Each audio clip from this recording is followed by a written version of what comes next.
This is Gerardo Del Real with Resource Stock Digest. Joining me today is the executive chairman of TinOne Resources with a lot of lithium, Mr. Chris Donaldson. Chris, how are you today? Hey, Gerardo, I'm doing great, thanks. Listen, I know you've been busy. You have a lot going on multiple fronts. I actually want to start with an update on the tin side of things because things are starting to get interesting again after what appears to be a pretty good bottom that was put in. So how are things coming along on that part of the portfolio? And then I want to get into the exciting news that you had this morning in regards to your project, your lithium project in Tasmania, Australia. Yeah, for sure. I mean, tin market is always interesting, and there's some things that are happening right now that are could really affect the tin price. If you remember last year, we hit the all-time high of 50,000 a ton in March, and then China flooded the market, and it crushed the price of tin down to about 17,000 a ton. It's now rebounded, and we're at about 28,000 a ton, which is kind of the incentive price for projects, and about where it becomes interesting again. What people should be keeping an eye on, a little bit on the demand side. Demand is, been kind of weak. Like copper, China controls the tin market, and we're seeing some kind of weak data out of China on that. But then on the other side, you're seeing, the Elon Musk, I think, just said he would take, every bit of NVIDIA semiconductors or AI that he can have, and of course that'll have an implication on tin as well. But the maybe short-term demand problems are way outmatched, I'll say, by what is happening on the supply side. So Myanmar, which exports about 95% of their tin to China, mine high-grade alluvial tin. They have said that they are shutting down exports and exploration in WA state, at the end of July, and they represent almost 10% of world supply. So that's, that would be quite a shock. We saw in January, February, that the Mincer mine shut down. That's also about 10% of world production, and the price shot from 17,000 a ton back to say 25. So it would have an effect.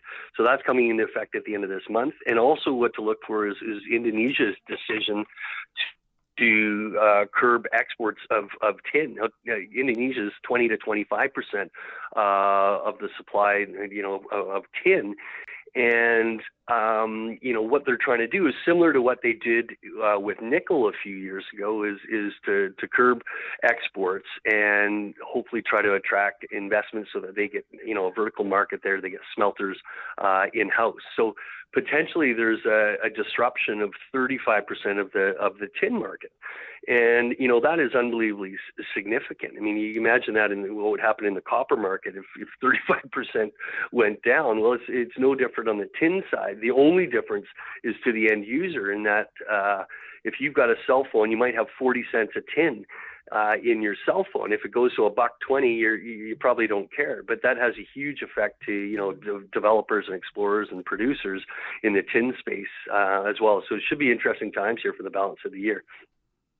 I like the supply-demand fundamentals in the mid to long term. The short term is always going to be up and down, as we know in the commodity space. It's just the nature of the beast, right? So again, I want to emphasize the tier one jurisdiction of the projects that you have on the tin side, which brings me to the lithium side. I mean, we talked before, Chris, and I mentioned to you that you were going to need to do three things on the lithium project. You were going to have to prove scale, you were going to have to prove continuity, and then of course, we're going to have to get into some drilling and prove up grade and see if it all checks the boxes that need to be checked. But you took a pretty good sized step today with the new zone of anomalous lithium in soils.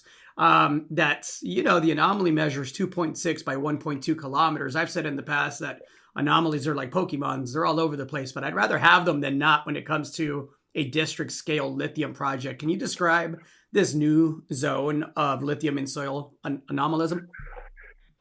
Yeah, I mean, to go back, I mean, how did we stumble into the lithium side? I mean, we have this project called Aberfoyle, which is about 20 minutes up the road from our tin project, which is Great Pyramid. Both are located in northeast Tasmania, a fantastic area. And an area that is zoned for future commercial production. Aberfoyle itself was a past-producing tin and tungsten district, produced over 2 million tons of tin up until the mid-'80s. And, we went up there and started doing, what you call modern exploration, and did some sampling and mapping. And in the process of that, did some multi-element testing and discovered some lithium. And now everybody and their dog is trying to get into the lithium game. So we were a little, cautious with that, but engaged the Mineral Resources Tasmania and the University of Codes down there, and had them come out, do some reassays and additional sampling to try to understand the structure of what we had. And it's just rock samples and soils for our first area, which was called Dead Pig and Guinea Pig, of all things. And we had some pretty good grades there. We got over 1% rock samples in the area, and it's lithium in micas, and that was an area of about 1 by 3 kilometers, so fairly sizable. And then that kind of said, okay, well, this is more than something that's just a little distraction for us. So I've been in the process of sampling the entire area, to your point, is to try to see if we have scale to this. So we blanketed the property, which is about 100 square kilometers, and have now found an additional area that, about 9 kilometers away, and it's called Dalrymple. And it's showing lithium anomalism as well. So it's we're not quite at the point to call it a new zone, but just because of the spacing. So our next steps will be to do infill on that. But it's good to see that we're now seeing these lithium occurrences across the property, and I can't stress enough what a good area this would be if we can eventually get to the point where this find we can declare it as a discovery. I mean, we're in the #1 lithium producing country in the world. We're on a past producing mining district that's zoned for future commercial production. All the infrastructure is there. It's absolutely accessible through various forestry roads and so forth. So it's quite interesting to us. It just so this latest sample just helps us on the quest to show scale. We're going to continue to sample that in other areas to kind of see if we blanket it, and then ultimately get to the point where we have some targets and can start drilling. And we're not too far away from having targets. One other thing that's going on now is we haven't drilled, but we were able to find some old core from the Aberfoyle mine, which the Mineral Resources Tasmania had. We're assaying that. I mean, they were looking for tin and tungsten, but it will give us an idea if we can find lithium in the granites and see if the lithium is spilt out into the sediments as well. And that would be right under the old Aberfoyle mine. So we'll get those results in the next couple of weeks as well. And while it's not a true targeted drill hole, it will give us some pretty good knowledge on that. And so we'll continue to do our efforts here and hopefully build out the story this summer. You just raised a bit of money. The share price has pulled back a bit. It's the summertime. People are outside, as they should be. Volume is low. Share prices generally are drifting sideways or downwards. True summer doldrum stuff, right? So I think it's a heck of an opportunity, because if you do indeed, aside from the excellent tin projects, are onto a significant lithium discovery here, your market cap is going to be many, many multiples of where it is now. And just as a reminder, Chris, where is it now? Yeah, so I mean, we're I mean, two months ago, I mean, here's the opportunity, right? 2 months ago, we were at 20 cents, and then the market kind of went sideways on us.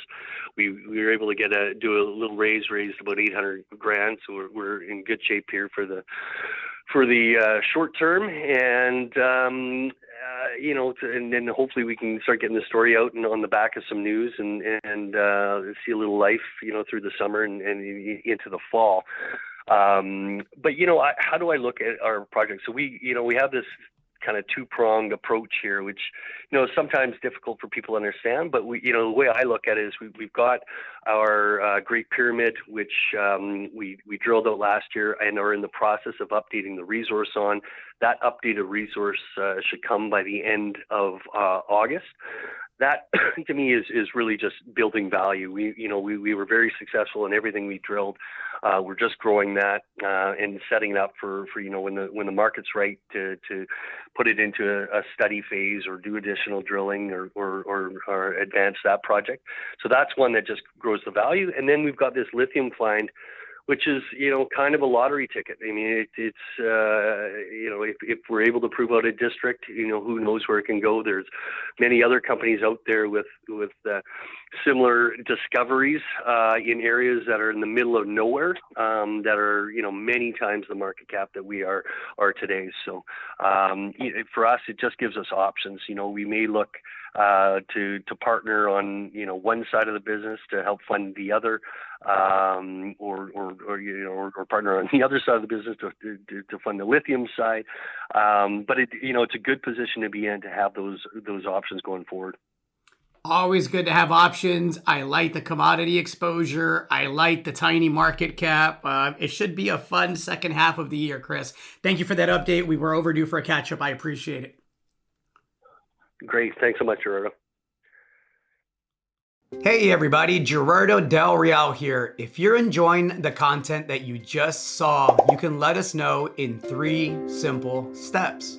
Hit the like button, hit the subscribe button, and please share across your network and on social media. Take care, everybody.